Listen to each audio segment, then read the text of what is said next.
Salut à tous, j'espère que vous allez bien. Aujourd'hui, toute nouvelle vidéo sur la chaîne, une nouvelle vidéo mercato parisien.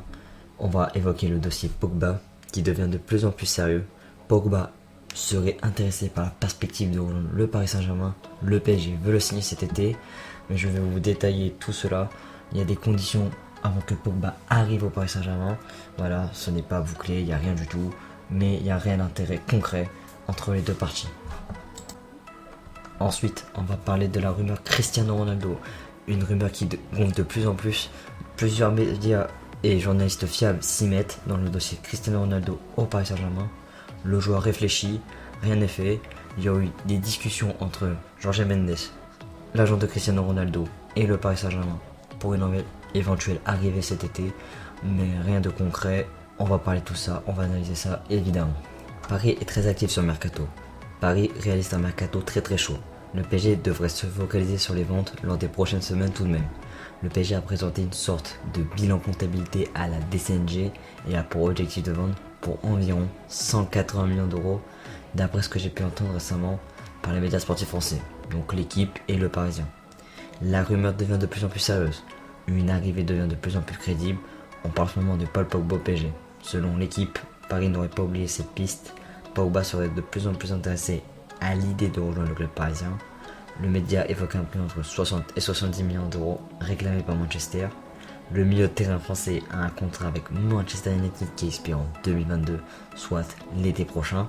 Si un club souhaite Pogba, le club intéressé sera forcément un balotage favorable au moment des négociations. Laisser un joueur de ce qu'elle est partir libre serait une grosse perte. De plus, les négociations sont en suspens entre le club anglais et Pogba pour une prolongation de contrat. La Juve, selon les dernières tendances données en Italie, semble focalisée sur Manuel Locatelli. Le Barça n'a plus d'argent, le Real n'a plus l'argument Zidane et doit renforcer plusieurs postes. Seul le PSG à l'heure actuelle semble la destination la plus crédible pour le joueur. Mino Raiola, agent italien très influent sur le mercato parisien, grâce à plusieurs de ses clients qui ont joué et qui jouent pour le PSG actuellement. Pogba arrive à une dernière étape de sa carrière, n'a jamais gagné de LDC, c'est peut-être au PSG que cela peut se réaliser. Mais nous, en tant que supporters parisiens, on doit se poser la question, mais faut-il réellement acheter Paul Pogba?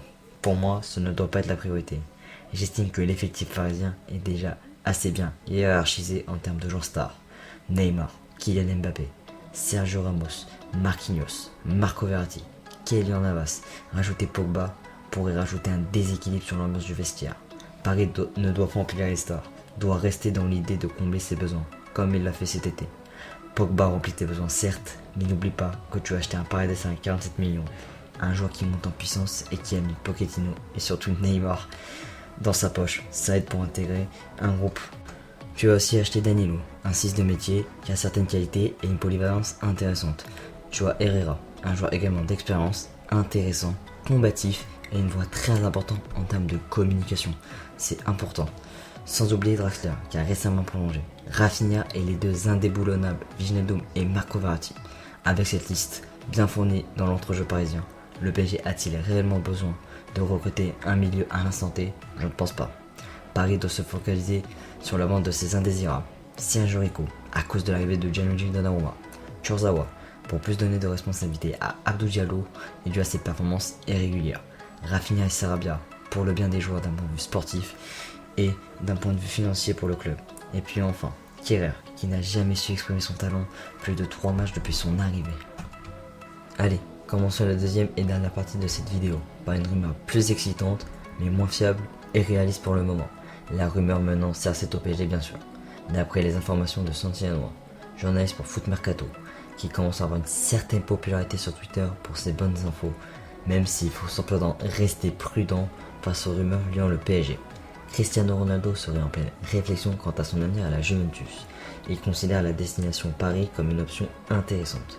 De son côté, le club parisien étudie l'idée de ramener le quintuple Ballon d'Or dans le pays de l'Hexagone. Le club de la Ville Lumière aurait même gardé contact avec l'agent de la légende du Real de Madrid, Jorge Mendes, le célèbre agent portugais, et le PSG aurait évoqué les modalités d'un contrat pour le natif de Madère. Alors, que faut-il penser? Pour moi, ça serait réellement pas une bonne idée de signer CR7. Pourquoi? Évidemment, j'ai des arguments. Oui, il y a du bon dans ce possible transfert quand même. Le joueur est une véritable star mondiale, l'un des meilleurs joueurs de tous les temps, un goleador exceptionnel avec une hygiène de vie et donc un professionnalisme irréprochable. Donc un point de vue marketing, merchandising, aussi sportif, ça serait un très bon coup. Mais l'opération reste pas très rentable pour le club. Ronaldo est un joueur qui arrive à la fin de sa carrière. C'est un joueur que malheureusement tu utiliseras sur le très court terme. De plus, que tu as payé un gros salaire, je suis pas sûr que ça soit dans les plans de Leonardo. Lors de son retour au club en 2019, on s'en souvient, le directeur sportif brésilien parlait d'instaurer une hiérarchie des salaires au niveau de l'âge et tout ça. Et puis, pour que cette opération se produise, Paris doit vendre. Paris doit vendre plusieurs joueurs et surtout l'attaquant argentin Mauro Icardi, car numériquement CR7 remplace Icardi, qui semble pas être disposé à quitter le PSG. Paris doit plutôt se focaliser sur le dossier Moiskin, chercher un nouveau prêt.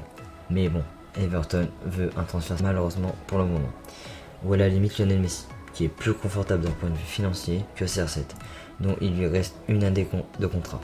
Messi est libre, je le rappelle les gars. Et voilà, c'est la fin de cette vidéo.